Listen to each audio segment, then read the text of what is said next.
He's gonna. Oh, you're live now. Oh, There, I, yes, we are. We oh love yeah. being live. All right, good afternoon, ladies and gentlemen. Today we're sitting here with a good friend, Christopher Harris from Harris Safety Management and Training. And today's live, we're going to talk about all these incredible things that he gets to do on a daily basis. And before we even get started, I don't want to forget to introduce my great partners and friends, Drew Swirsky from the Elite Real Estate Group, and Tyler Holloway, the lead coach in the PC United Productivity Program. And yours truly, Eric Quadras here with MAPS Business Coaching. Welcome, Chris, to the lab. Thank you. Thanks for having me. Appreciate it. Absolutely, man. So listen, it's a privilege and honor to have you here. And I want to just start by simply asking him some questions about, what you do, man. I know that, just like all of us, we got a story behind how we got to be business owners. And I just want to open the floor for you so that you can just tell us a little bit about you and a little bit about your business. Okay. My name is Christopher Harris. I'm the president and owner of Harris Safety Management and Training. My background is in construction safety. I've been in safety for like 21 years. Worked for a number of the big companies in the area: Clark Construction, Turner, Cleveland Construction, and when I got out of college, I had a decision to make what I wanted to do, and I started to intern for a construction company, and I started to like it. And just like most of us, you get your degree in something that you don't go into, and that's what I did. And I had the opportunity to either continue construction through the superintendent field or safety, but I saw a lot of opportunities in safety because, right now, if a lot of small companies don't have safety, they can't get contracts. And I realized that there's an opportunity there because a lot of small companies they want to eat too. And there was a niche for me to reach out to these smaller companies and offer them something that was mostly afforded to the bigger companies because they had a bigger budgets, they had a lot of money flowing, and I just saw a niche, and I've kind of run from there. I've been in business for like 11 years. I have several smaller clients right now, and things are going real good. And the biggest thing for me is I'm helping a lot of people. Of course, I'm earning my living, but I'm helping. I'm helping smaller companies flourish. I'm helping people eat, and that means a lot to me. That's great, man. That's awesome to hear. And like, especially now, right? There's so many different things going on. And in order for you to continue to work, right? I mean, you're really giving back. But tell me a little bit about like how big your organization is. Because I know that there are some challenges right now to leadership, right? And what you offer requires a whole lot of, attention to detail, right? Because you have to be able to go into a company, assess the situation in which you're in. And we all say that safety is paramount in everything that we do, right? And our people are our biggest resource. So talk to us about some of these lessons learned, right? The things that you have seen in different companies that you have been able to apply and help them develop with your training and your consulting. That's a good point. Right now, the construction industry is kind of cutthroat. You got these bigger companies coming here. They're trying to monopolize all the business. The smaller companies, they're just now getting in. They don't really have a whole lot of chances. And I realized that for the smaller companies to get involved, they have to pay. For example, we do training. We offer training. We offer staffing. And the training by itself, smaller companies that come into the business, into the field, they can't afford to pay $500 a person to train one person in an OSHA certification before they even get work. So being that I have these certifications and my staff of 5, we staff, we train, and we do it at a way where it undercuts the cost. It doesn't cost us a whole lot because it's not a whole lot of overhead. So if we're just training individuals and training companies, we can train entire companies for a fraction of the cost that other companies charge.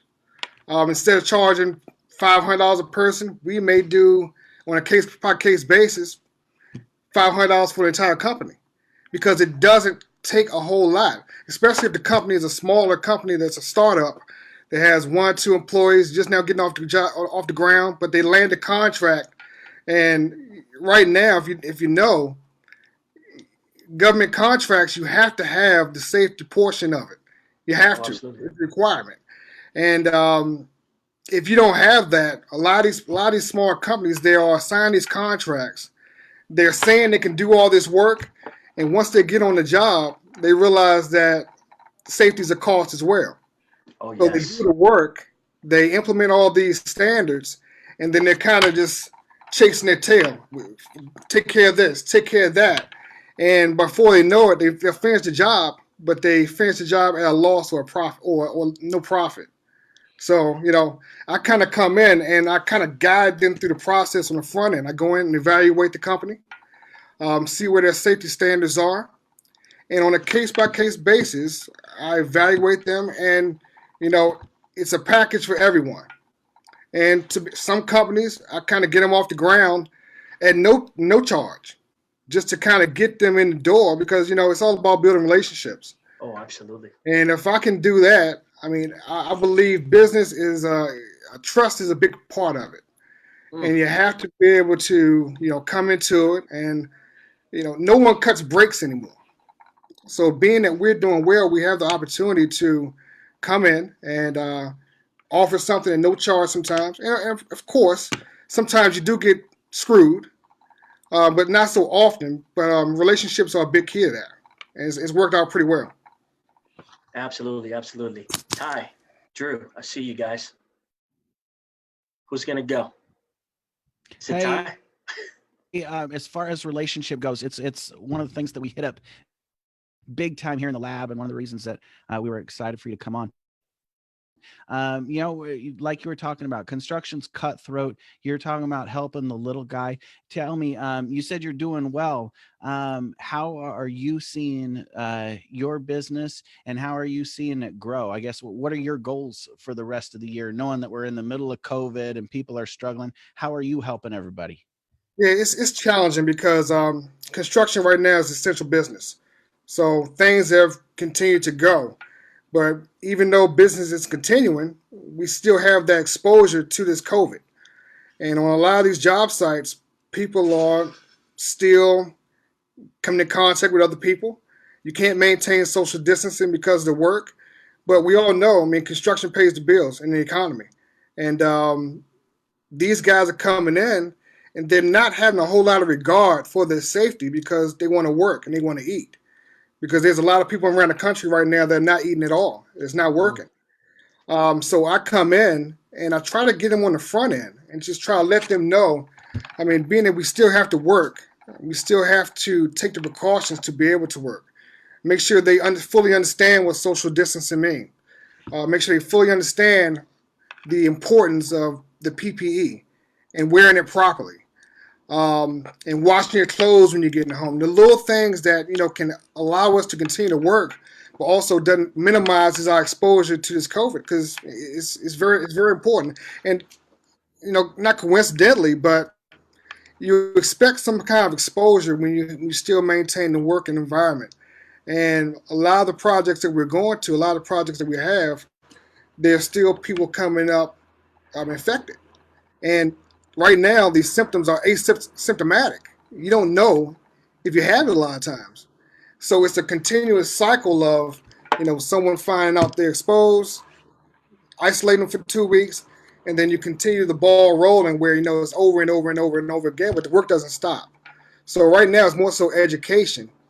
And a big portion of it is the good thing about this that came out of it is we realize how much more we can do through technology, through Zoom, through social media. I've done trainings every day this week through Zoom. Same trainings that I would do in a classroom, I'm doing over the computer now. So it minimizes the exposure, but it also allows people to still get educated and get the information they need to continue to work. I'm chomping at the bit to talk about this. When you and I got on the Zoom early, man, you were telling me about the cool new thing you're doing as far as conceal and carry permits for the state of Virginia. Can you talk about that a little bit and let everybody know that's watching? Yep. Oh, yeah. Absolutely. And actually, my wife, it was her idea to kind kind of get this started. So I give her the credit for it. But we Brains of the operation. got certifications. What's that? The brains of the operation. Absolutely, absolutely. So we got certifications. We saw another opportunity where, there's a negative stigma about firearms. So we've taken it upon ourselves to, get educated, get trained, and allowed us to certify individuals in Virginia concealed carry. And it's not just all about, go out and get your guns. It's about the importance and the safety and, exploring your right to bear arms, which it is a right. And that's been going on. That's been going well also. Due to COVID, I hate to, make a positive out of a negative, but that has allowed us to do a lot of trainings online as well. So every Sunday, we have a Zoom class for concealed carry, where last few weekends, class has been packed. Everyone's been excited. It gives them an opportunity to learn and get their permit from the comfort of their home, because I find a lot of people are somewhat intimidated by just talking about guns. And once you have the class, you get the basic information. I even have a class coming up where we're going to have kids and women. So it's kind of open the doors and kind of, lighten the mood a little bit about firearms and giving people a reason to at least get educated. Even if you don't run out to get your concealed carry permit, you have the information, you have the tools. I send out your application, you get a book, you get the knowledge, and you have everything you need to go out here and get your permit if and when you choose to. So even that's, we like guns in the lab. oh yeah. That's awesome. We like safely like guns in the lab. Exactly. It's all about safety. It's You're all talking about to a safety manager here. You gotta lead with safety, man. That's what Drew said. Absolutely, safety is paramount always absolutely. in all things. All right, so Ty, what's up, man? I was just going to say, there's two things right there. What would you say to a fellow business owner about looking for and recognizing opportunities? Because you just told us about, finding your niche in safety. You've talked about how you've shifted, and changed your perspective a little bit with the technology. You've talked about getting into the gun classes, right, and teaching those. So what would you tell them about mindset and opening up their business to other opportunities where they can continue to earn? Any thoughts on that, bud? Absolutely. I mean, I've been fortunate to kind of get ahead of some of the things I've taken a part in, and it's based on education. I mean, I'm avidly, and it may sound simple, but I get so much information from it. I'm an avid YouTuber. I'm on there getting information every single day. I minimize the things that kind of pollute my mind. I don't listen to a whole lot of music. It's all about inspiration and information. And a lot of opportunities that we face or we are presented with are right there in front of our face. When I'm dealing with safety, I'm always looking in the newspaper to see, what's going on in my field. And luckily, I've always been a few steps ahead of everything I've done when it comes to business, and I've been fortunate. And I mean, I hate to say this, but a lot of my success has come from seeing who's in your immediate circle, making sure the people that you associate with, are going in the same direction as you. And unfortunately, we are in an era that the ones around you don't necessarily support your success. And typically is your friends, your family, they can be your biggest critics.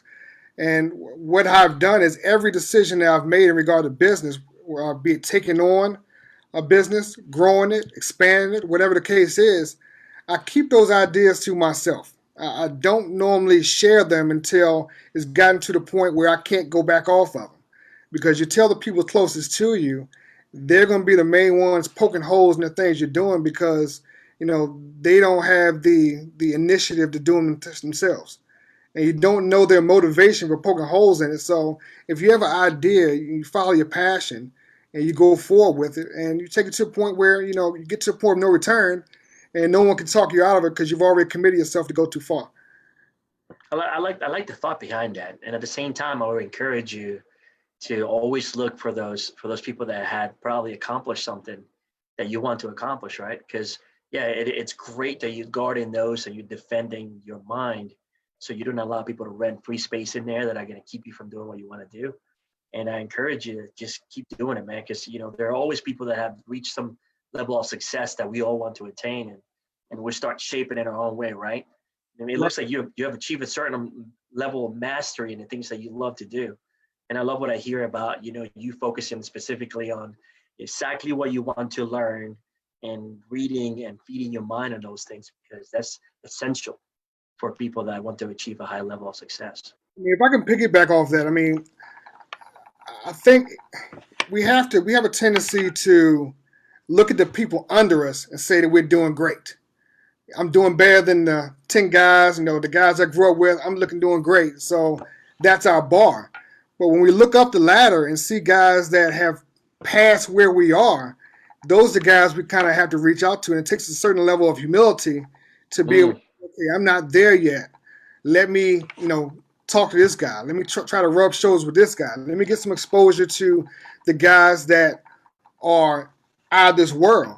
But it takes a degree of confidence to do that, because you think you're doing so well and you realize that you can always be doing better. And that's one thing that's kind of transformed my business. About 2 years ago, a friend of mine, another guy that's in the industry, sat down with him for lunch, and we were trying to do some business together. And I realized that he was in a totally different atmosphere than I was. And I came home to my wife and I told him, I said, I met with this guy and I thought we were going to be able to do some business, but I can't, because he's just doing it on a different level. And he told me 2 years ago that, this is what you need to do to kind of be able to rub shoulders in the same environment. And for the last 2 years, I did that. And I met with him probably 4 months ago after checking all the boxes that he told me I need to check. And, he was surprised, encouraged, and now we're doing business together, because a lot of people that you give information to, they never come back. Absolutely. So I took the last 2 years as a challenge to, get to where I needed to be, because at the end of the day, it's all about security. It's not all about the money. It's about having the option to do what you want whenever you want.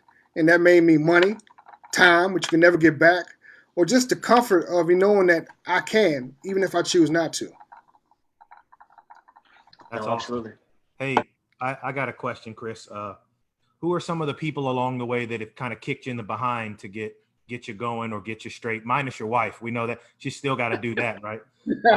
But, you and I have a common mentor. When we were growing up in high school, Coach Boone was there for both. Well, he kicked my behind in a different way than he kicked yours. Right. You played for him for football, man. I had him for gym class and driver's ed, and he. Who are some of the other people like him that you could kind of, if you could, you would just thank for getting you where you are? I mean, to be honest, for me, it goes back to school. For one, A.K. Johnson. He was my track coach and my gym teacher. And, I was a clown in high school. I mean, I was always laughing and joking and, trying to be that guy. And he pulled me to the side one day and told me, "You're going to be a clown your entire life." I mean, because they're not laughing at you. Of course, they're not laughing with you. They're laughing at you. Mm-hmm. And it kind of put things in perspective for me that, you're right. So from that point on, it kind of, got my ears sprouted a little bit and made me realize that, these same people that are laughing with me now, they're going to be laughing at me down the road when I'm doing the same thing 20 years from now.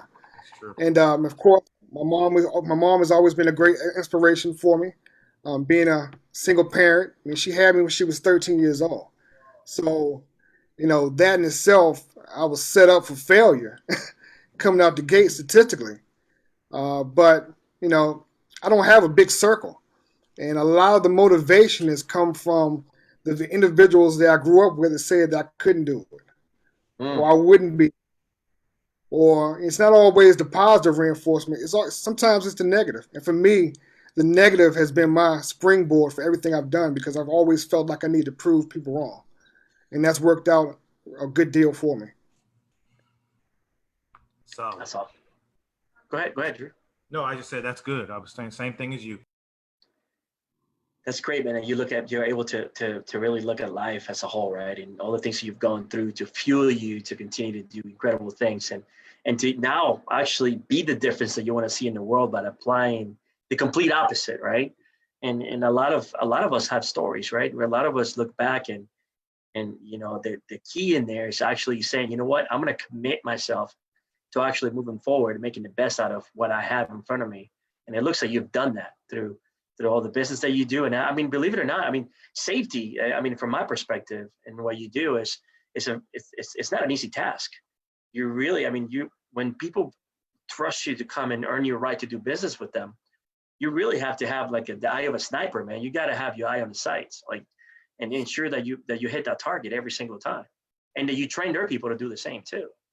Yeah, man, that's a key point. If I can touch on that, because dealing with safety, you're not very well liked, because Yeah.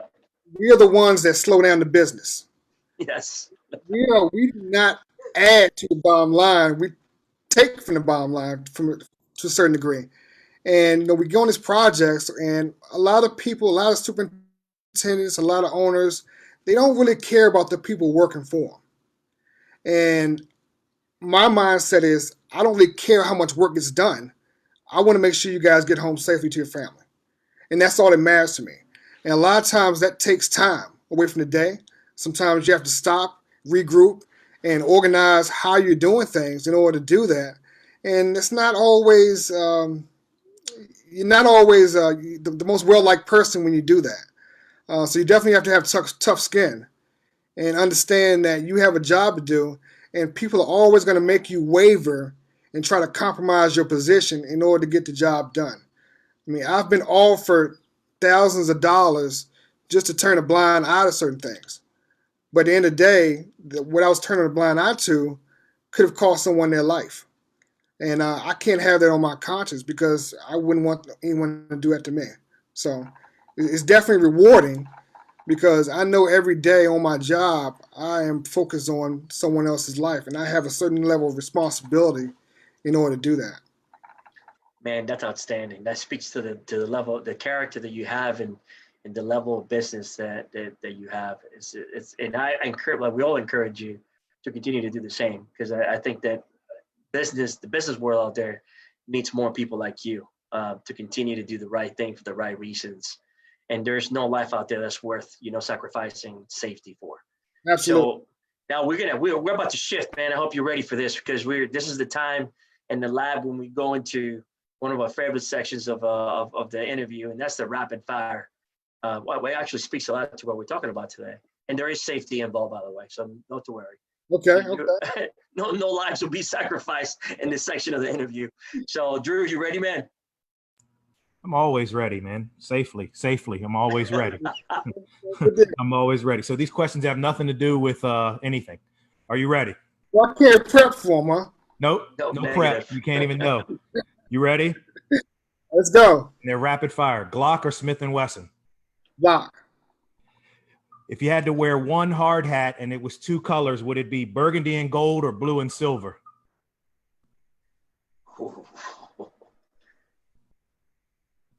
It'll probably be blue and silver. Sorry. Sorry, guys. I tried to throw you a curveball there because I know who you like. I was trying to see if you were paying attention.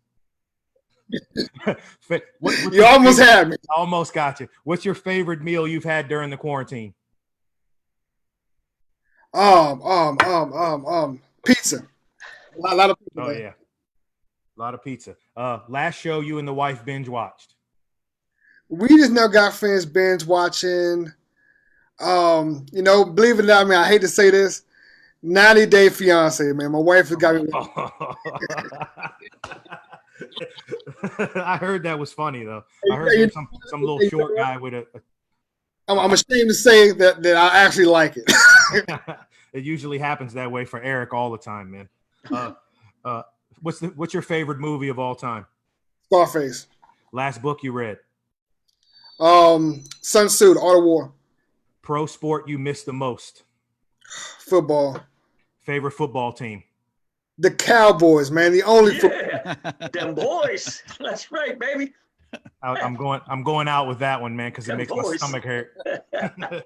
Thanks, Chris. I appreciate you, man. Hey, so hey, Chris got some Pepto-Bismol in his kit, man. We'll bring it to you as soon as we can. Oh boy. All Hey, so right, Chris, man, we appreciate it. wanna thank you for coming to the lab today, man. And before we go, we wanna let everybody know, where they can find you, man. Where can they find Harris? Where can they find Harris Safety Management and Training or anything that they need for their business? Okay, our website is www.harrissafetymanagement.com. We're on Facebook under the same name and Instagram. And all our contact information is on those sites. And if you need anything, we do training, first aid and CPR, staffing, and consultation. So if you have a small business or you need some training, we can take care of you. Don't forget about that. Same website for Bang Bang. Yeah, don't forget about that conceal and carry class, man. You got to plug that one. Conceal carry is www.TIC Firearms. And we're on Facebook and Instagram. And we hold classes every Sunday at 10 o'clock for concealed carry.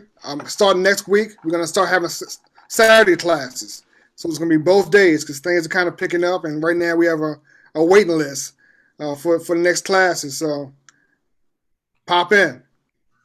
That's awesome. That's awesome. All right, folks. Chris, thank you very much for coming with us in the audience. You know where to find Chris Harris from Safety Management and Training, and anything from getting your company to be safe every single day as they build the biggest skyscrapers in the world to making sure that they are properly trained to handle a weapon. Man, this is pretty cool. And so we want to thank you, Chris, for being here today on behalf of Drew Swirsky from the Elite Real Estate Group, Tyler Holloway, Director of Productivity at the Productivity United Coaching, and yours truly here, MAPS Business Coach. Thank you once again for coming to the lab, man, and we look forward to seeing you continue to succeed and make a difference in the world, man. Thank you very much. Absolutely, guys. Thanks for having me.